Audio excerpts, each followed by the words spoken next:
বুবু বিদেশে একটা ছেলের সাথে প্রেম করে। ছেলের নাম ফরাদ, ইটালি থাকে, এখন দেশে আইছে। বুবু আপনারে কি ভালোবাসে, আপনার থেকে আরো অনেক ভালোবাসে ওই ছেলেরে। আপনার সাথে ফোনে কি কথা বলে বুবু? বুবু তো সারা রাত 24 ঘন্টা ওই ছেলের সাথে কথা বলে, হোয়াটসঅ্যাপ, ইমোতে। আপনি একটা কথা বলুন, আপনি বুবুকে যখন যখন ফোন দেন তখন তখন পান না তো? কারণ বুবু আমার ফোন দিয়ে ওই ছেলের সাথে কথা বলে। কেন জানেন?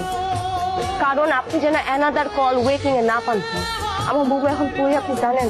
ওই ছেলের সাথে দেখা করতে একটা হোটেলে গেছে। আমার পাখি আমার হাতি ধরতে দেয় না, আবার আরেক বেটার লোকে আরেক হোটেলে যাইবো? না না, আমি এসব বিশ্বাস করি না। বুবু যে আপনার হাত ধরতে দেয় না, এটাও বুবুর একটা অভিনয়। বুবু আপনার হাত ধরতে দেয় না, কিন্তু ওই ছেলের সাথে একটা হোটেলে। আমার বুবু তো, আমি এর থেকে আর বেশি কিছু বলতে চাই না। ওই ছেলে বুবুরে ছবি পাঠাইছে, আমার ফোন দিয়ে মেসেজ করে দেখেন। আপনি যেন আমি এখনো আমার বুবুকে ফোন দিতে পারি, সে তো ওই ছেলের সাথে হোটেলে আছে। কি অবস্থা? কই তুই? তোরা ভালো লাগাইছি, কত কিছু যে নিয়ে আইছে, তোর লেগেও নিয়ে আইছে জানোস। বাহ, ভালো তো। ভিডিও কল দিব। এই দেখ কত কিছু নিয়ে আইছে, দেখ দেখ দেখ। তুই যে মিজান ভাইয়ের সাথে এগুলো করছিস, তুই একদম কাজটা ঠিক করিস নাই। মিজান ভাই খুব কষ্ট পাবে যদি এগুলো জানে। মিজান ভাই একটা ভদ্র মানুষ, সহজ সরল মানুষ, তার মনটা এত ভালো। তুই কেন মিজান ভাইকে ঠকালি? কোনটা ঠিক আর কোনটা বেঠিক ওইটা আমি খুব ভালো করে বুঝি। আকি তোর আমার এগুলো বুঝানো লাগবো না, আমার নিজের ভালো আমি নিজে বুঝি। মিজান ভাই, আপনার কি অবস্থা? আপনি কি সারাত বাড়িতে যান নাই? সারাত খাওয়া দাওয়া করেন নাই, বাড়িতে যান নাই, এখানে এভাবে পড়ে আছেন, এটা কোনো কথা? খেয়াল নেই, সব পাগলামি করতেছেন। কি করছেন নিজের চেহারাটা কোন তো? আপনি যারা বিশ্বাস করেন, অন্ধের মতো বিশ্বাস করেন, এটাই আপনার সব থেকে বড় দোষ মিজান ভাই। আমি আপনার হাতটা ধরতে চাই, সারাটা জীবন আপনার পাশে থাকতে চাই। আগে তুই কি পাগল হয়ে গেছোস? কি যাতা কথা কইতেছোস? তোরে আমি বইনের নজরে দেখি। মিজান ভাই, তুই যা কইতেছোস সেটা আমার পক্ষে সম্ভব না। আমি আপনার বিয়া করতে চাই। তুমি এইখানে বসে আছো? হ্যাঁ,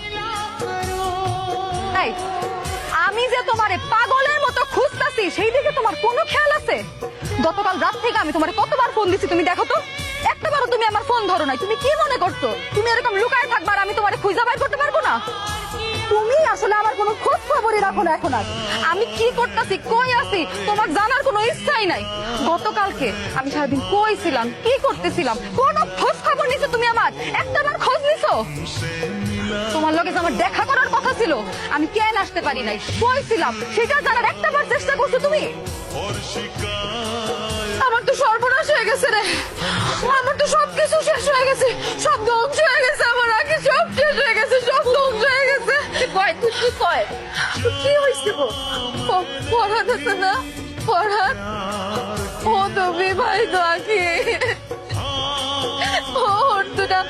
ওর দুটা বাচ্চাও আছে, ওর বউ আর ওর মধ্যে মিলমিশ হয়ে গেছে। এখন দুইজনে আমার মধ্যে খালি গালাজ করছে।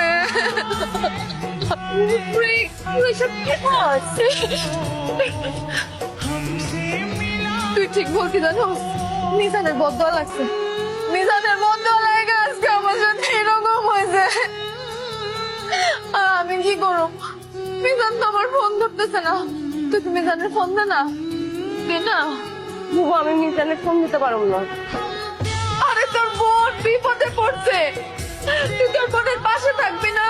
হ্যাঁ, মিলমিশ করে দিবি না? বুবু, আমি আমার মিজানের ফোন দিতে পারবো না। হ্যাঁ, এই কি করলি তুই? তোর মিজান মানে আমি কি ভুল শুনছি? আবার কত তাই আকি কি? বুবু, তুমি যা শুনছো ঠিকই শুনছো। আমি আমার মিজানের আর ফোন দিতে পারবো না।